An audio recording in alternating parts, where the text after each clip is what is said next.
Vaya vaya, menuda manera con la que vamos a empezar esta nueva serie de análisis. No me había quebrado tanto la cabeza para un análisis, desde el que hice para el episodio de Hora de Aventura, la sala de la agresión. Y sí, por si acaso no viste el video anterior. A partir de ahora también haré análisis de esta serie. Y espero poder seguir haciéndolos hasta que se termine. Para más información, consultar el video en cuestión. Ahí explico el porqué de este nuevo material. Pero si tú ya lo viste, pues prepárate porque este análisis viene bien cargado. La perfecta manera de comenzar estos vídeos con broche de oro. Y demostrarles a aquellos que aún tienen dudas si ver la serie o no, que vale muchísimo la pena. Por lo menos a mi parecer. Así que espero que tengas tus palomitas listas, así como tu refresco preferido. Porque esto es Into the Wild. Análisis y primeras impresiones. Ha pasado ya un buen tiempo desde la explosión del castillo de Ludo, y el renacimiento de la varita real. En ese lapso de tiempo, hemos visto cómo poco a poco, la varita ha estado empeorando en su funcionamiento, hasta tal punto, que ahora cualquier hechizo que Star intenta hacer, sale corrupto. ¿Por qué ocurre esto? Esa es la pregunta que Star intenta responder, con la ayuda de Glossaryk. Y la única forma de averiguarlo, es entrar, dentro de la varita. Bueno, ¿por dónde comenzar? ¿Qué tal con una curiosidad que me pareció muy interesante, que tiene que ver con el manual de instrucciones de la varita? En este episodio, podemos ver otra más de su enorme cantidad de páginas, en la cual se encuentran diferentes símbolos que no soy capaz de identificar, al igual que un lenguaje extraño. Pero hay algo que sí logré reconocer, y estoy seguro que para los mexicanos conocedores de su cultura, no pasará desapercibido. Lo que vemos aquí, es una representación de Quetzalcóatl, la serpiente emplumada. Uno de los dioses más importantes de la cultura mesoamericana, sino el más importante. Y justo debajo de él, podemos ver un cráneo con uno de esos clásicos sombreros incas, que representan al sol. Esto nos da a entender, que una de las antiguas portadoras de la varita real, ya había visitado la Tierra, plasmando en el libro cosas que había visto. Como la civilización inca, e incluso a Quetzalcóatl, cosa que no me parece para nada descabellado, teniendo en cuenta que ya hemos visto a un viejo dios de la mitología griega. Helios, el dios del sol. Me pregunto, ¿cuántos dioses más de diferentes mitologías, aparecerán en esta serie? Aunque sea en una ilustración como en este caso.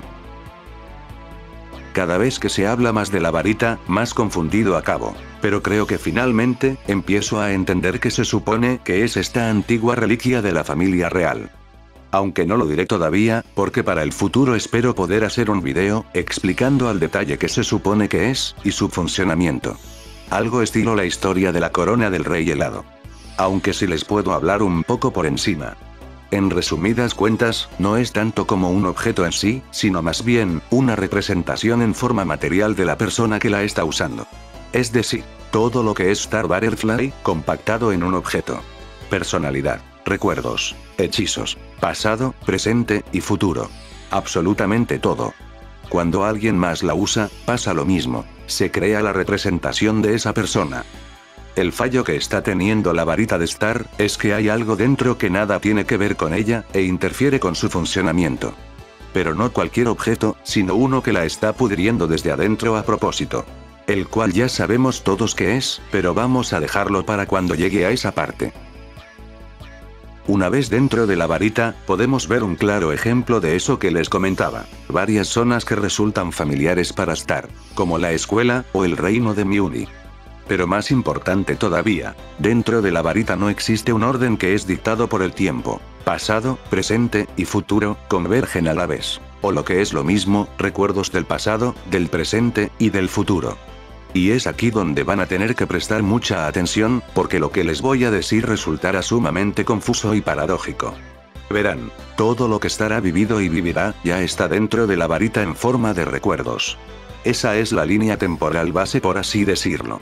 Pero algo cambia cuando se entra a la varita. Al estar en un sitio que no tiene tiempo, se empiezan a crear nuevos recuerdos, de lo que vivió, está viviendo, y vivirá. ¿Cómo decirlo de una forma que sea más fácilmente digerible? Imaginemos que la varita tiene su propia línea de tiempo. Que no es cierto, pero vamos a suponer que es así. Todos los recuerdos de estar en la línea temporal base, ya están preestablecidos dentro de la varita. Pero, al momento de pasarse a la línea temporal de la varita, esta está en blanco, vacía. e inmediatamente se empiezan a crear los nuevos recuerdos de esta línea temporal. ¿Por dónde paso, por dónde está pasando, y por dónde pasará? El problema viene, cuando te topas con uno de esos recuerdos de por dónde pasaste, creando una paradoja. Nuevamente, este es un sitio sin tiempo, por lo cual no hay nada que impida que eso suceda. Pero a diferencia de lo que pasaba en el cuarto de tiempo de Prismo en Hora de Aventura, aquí esos recuerdos no se colapsan por esa paradoja, sino que se modifican. ¿De qué forma? Vamos a seguir suponiendo que la varita tiene su propia línea temporal. Cuando esta paradoja sucede, se crea una nueva línea temporal, dentro de esta línea temporal, con algunos cambios. Por ejemplo, esta Star sabe lo que pasará si la original se queda en la varita por mucho tiempo, ya que Glossaryk se lo pudo decir. Ahora tenemos dos líneas temporales dentro de la varita, una es la de la original, y la otra la de la copia. Pero fuera de la varita, solo puede haber una línea temporal. A esto se refería la Star falsa, con lo de sobreescribir la línea temporal de la original. Es decir, si esta Star falsa hubiera sido la que hubiera salido, la línea temporal base, se habría restablecido por esta nueva. Pero la cosa no acaba ahí. Porque esta Star falsa, ahora con su propia conciencia por así decirlo, y su línea temporal, se topa con un recuerdo pasado de su línea temporal, o de la original, creando una nueva paradoja, y una nueva línea temporal. Y esto continúa como un efecto dominó, creando cientos y cientos de líneas temporales, cada vez más rápido, las cuales se solapan entre sí. Esto acaba conduciendo a un inminente blow mind. Pero aparte de eso, también a una paradoja masiva. Por esto, cuanto más tiempo se pasa dentro, irónicamente hablando, más probable es que la línea de tiempo original se pierda, a causa de una de estas copias. ¿Muy confundidos? Tranquilos, yo también lo estoy. Y realmente este tipo de cosas, escapan de la comprensión humana. Ahora, ¿qué tal si para relajar nuestras mentes, vemos una curiosidad un tanto graciosa? Dentro del casillero de Marco, se puede ver una etiqueta de una banda de chicos cantantes, varias veces. Los cuales provienen de la serie Gravity Falls. Muy bien. Ha llegado la hora de que nos pongamos serios. Todo esto de lo que hemos hablado hasta ahora, no ha sido más que una mera introducción. Ahora vamos a lo verdaderamente importante de este episodio tan revelador. El recorrido de estar dentro de su varita, finaliza en un viejo cuarto del castillo de Meuni, el cual resulta ser nada más y nada menos, que el salón histórico de la familia real. O más que un salón histórico, yo diría que es un lugar donde se enmarcan a las reinas más importantes, o las que más han influenciado en la historia de Meuni. ¿Por qué digo esto? Porque si tienen aunque sea el más mínimo conocimiento sobre la serie, sabrán que la familia real, ha gobernado Meuni desde hace mucho tiempo. Para ser exactos, desde hace 37 Grognarks. Lo cual aún no sabemos a qué equivale. Pero si por ejemplo lo ponemos en siglos, nos daría como resultado, unos 3700 años. Si fuera un cuarto con toda la historia de Meuni, sería mucho más grande. Sin embargo, aquí solo aparecen 6 reinas. Precisamente, las que han marcado un antes y un después en la historia de la familia real. Y se han ganado un sobrenombre por eso. Lo curioso aquí es, ¿qué evento podría ser más importante que la fundación del reino? Es decir, ¿por qué no hay un cuadro de la primera reina de Meuni? O quizás la pregunta sería, ¿realmente saben quién fue la primera reina? Porque ni en aquel libro de ilustraciones se dejaba en claro quién era, solo decían que fue una reina que usó su magia para convertir a los pobladores en grandes caballeros. Quien posiblemente sería la creadora de la varita, el libro, y hasta Glossaryk. Por ahora es un misterio, así que vamos a centrarnos en las reinas de las que sí nos dan información. Tenemos a Selena la tímida. Escondida detrás del abanico dorado. Sostenida por una dulce mano. Está un tesoro de secretos cósmicos, que nunca se dirán. Obviamente se refiere a la varita real, y por lo que insinúa el grabado, esta sería una de las reinas que más secretos descubrió sobre la varita, y su verdadera naturaleza. Pero nunca lo reveló. Quizás ni siquiera a sus descendientes. Lo curioso de Selena, es que es la única que Star parece reconocer, resultando ser su tatarabuela. Usando esta base, podemos decir que los demás cuadros, pertenecerían a la tatarabuela y bisabuela de Star. Pero volvemos a lo mismo. Este no es un cuarto histórico, y no hay nada que indique que realmente haya una cronología. Puede que sí, pero también puede que no, y eso es lo que hay que tener en cuenta. Yo personalmente, opino que no. Y es fácil llegar a esa conclusión, luego de ver el siguiente cuadro, el cual corresponde a Solaria, la escultora de monstruos. Un castillo asaltado, es un héroe que ha nacido. Con fuerza tan dura como el acero. Somete al vacío ante ella. Y la fuerza destructiva que empuña. Esto lo que nos indica, es que más que tener conocimientos, Solaria tenía un excelente control sobre la varita, la cual no usaba para hacer hechizos, sino que la empuñaba como una espada para acabar con sus enemigos. Una de las más grandes guerreras en la historia de Miuni. Ahora, ¿por qué digo que con este cuadro se puede saber fácilmente que no hay cronología? Quizás es cosa mía, pero creo que Solaria existió mucho antes que Selena. Es más, fue una de las primeras reinas. En los primeros siglos de la llegada de los Newmans a estos nuevos territorios, y donde sufrían constantes ataques por parte de los monstruos, quienes trataban de recuperar las tierras que les arrebataron. De esto hablaremos más a fondo en el análisis a Miun Independence Day. Todo esto resulta muy interesante sin duda, y nos plantea un par de dudas con respecto al universo de esta serie. Pero no es nada comparado con lo que nos desvelaron en los dos últimos cuadros, de los cuales han corrido ríos y ríos de tinta, y con buenas razones. Eclipsa, reina de Miuni. Esposada a un rey humano fue. Pero escogió a un monstruo por amor. Y lejos de Miuni huyó. A esta reina se le dio el apodo de Eclipsa, reina de la oscuridad. Vaya, es demasiada información en un lapso de tiempo tan corto. No les voy a mentir, he leído un par de teorías que están circulando, pero no creo que sean acertadas, aunque comparto algunos de sus puntos. Se cree que Eclipsa podría tratarse de la abuela de Star, y sustentándose con esa base, se han llegado a diferentes suposiciones. Pero todo esto se viene abajo, ya que el pilar principal del que se basan, está errado. Ese pilar es precisamente lo que hablamos antes, la cronología de los cuadros. Si esto fuera así, es fácil darse cuenta de que no encaja, ya que nos daría como resultado que Eclipsa no es abuela, sino bisabuela. Aparte de que cuando Star entra a esta habitación, esta menciona que se trata del cuarto de su abuela. O sea que ella sabe quién es su abuela. Pero cuando se pone a leer la descripción de Eclipsa, no se refiere a ella como abuela, sino como a un miembro de su familia que ni sabía que existía. Pero dejémonos de teorías de otras personas. ¿Qué es lo que yo creo? Es algo difícil de explicar, porque incluye varias variantes. Y está dividido en dos partes. Primero que nada, no tengo ni idea de cuándo es que fue reina. Perfectamente puede ser más antigua que Solaria. O efectivamente ser la bisabuela de Star. Ambas opciones son válidas. Pero existe una variante que no se está teniendo en cuenta, y es muy, pero que muy importante. No necesariamente, una generación tiene que contar con un descendiente. Es decir, puede ser perfectamente una tía abuela. O si vamos más lejos, podríamos decir que se trata de la tía de Star, es decir, la hermana de Moon. El por qué no sabría nada de ella, podría deberse a que tras la traición de Eclipsa, se intentó hacer como si ella nunca hubiera existido en la familia. Y posteriormente, se le pasó el cargo a Moon. Las posibilidades abundan, pero guárdense eso último que les dije, porque si tenemos en cuenta un punto importante, del que les hablaré más adelante, podrían aumentar las posibilidades de que sea cierto. El punto es, que sea donde sea que haya vivido, no era igual a las otras reinas. Ella no veía a los monstruos como sus enemigos.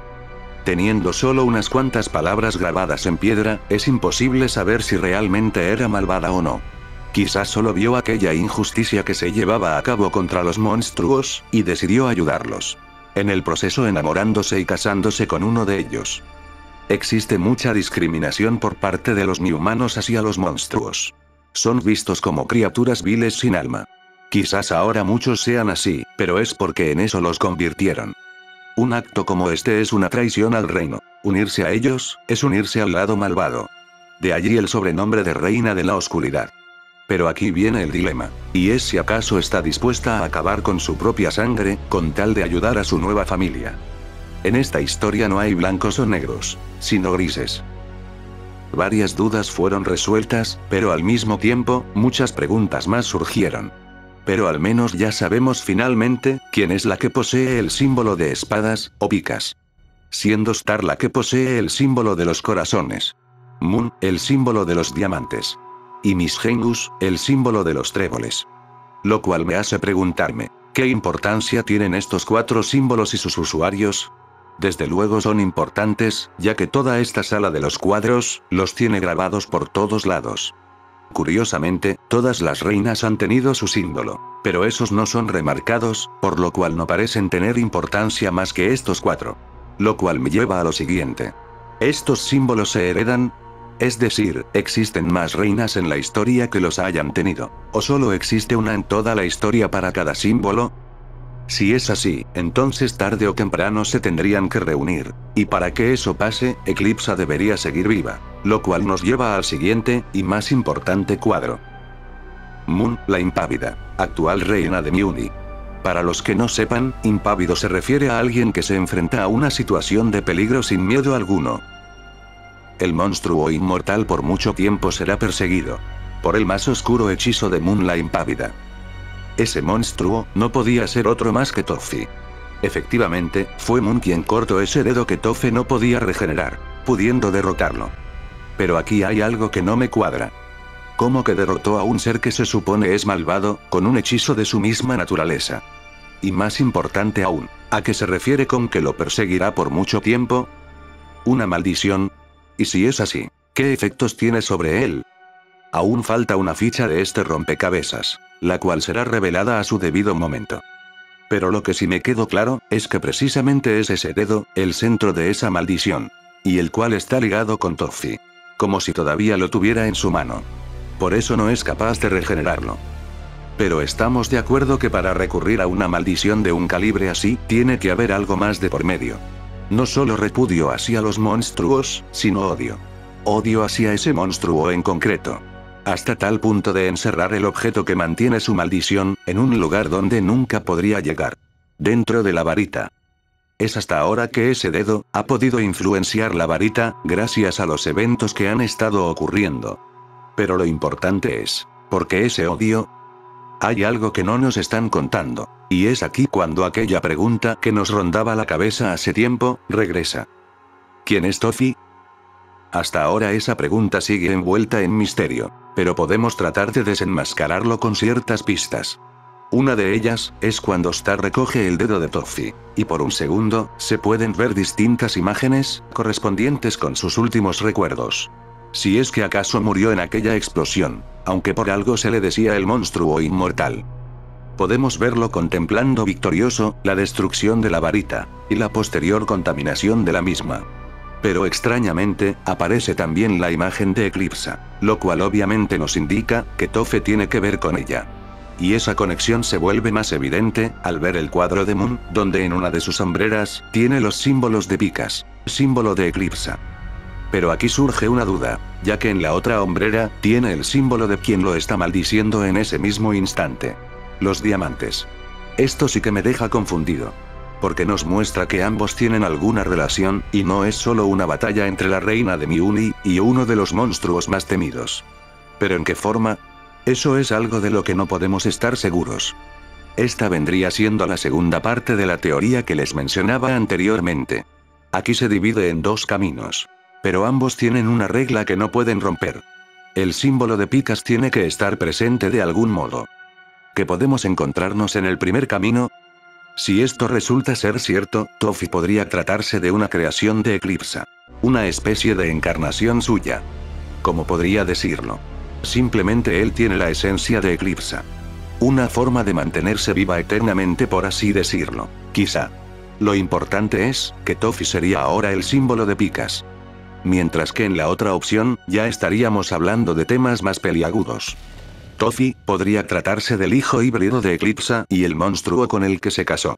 Pero ojo, esto no lo convertiría en el medio hermano de Moon como se está rumoreando, por lo mismo que habíamos hablado anteriormente. Sin embargo, sí sería un miembro de su familia. ¿Cuál en concreto? No podemos estar seguros, ya que no sabemos cuál es el puesto familiar que tiene Eclipsa. Pero tiene que ser reciente, ya que tiene que estar viva para reunirse con los otros símbolos. Y si tenemos eso en cuenta, entonces tendría más sentido que se tratase de la hermana de Moon. Convirtiendo a Tofi en el sobrino de Moon. Y primo de Star. Esto explicaría de dónde viene ese odio de Moon, al compartir su sangre con uno de esos monstruos que tanto desprecia a su familia. Aunque resultaría extraño, ya que Tofi no compartiría prácticamente ningún rasgo con sus padres. De hecho, si hablamos de parentescos, Tom comparte muchas similitudes con el monstruo con el que se casó Eclipsa. Curioso, ¿no les parece? Pero en fin. Cualquiera de las dos opciones podría ser la correcta. O ninguna. Eso no podemos saberlo ahora. De lo que sí podemos estar seguros, es que estos tres personajes comparten alguna relación. Y de lo cual nos van a revelar más en un futuro. Quizás esa respuesta sea dada por Glossaryk, quien estuvo al lado de todas y cada una de las reinas que han gobernado Muni durante estos siglos. Ahora, un par de datos extras.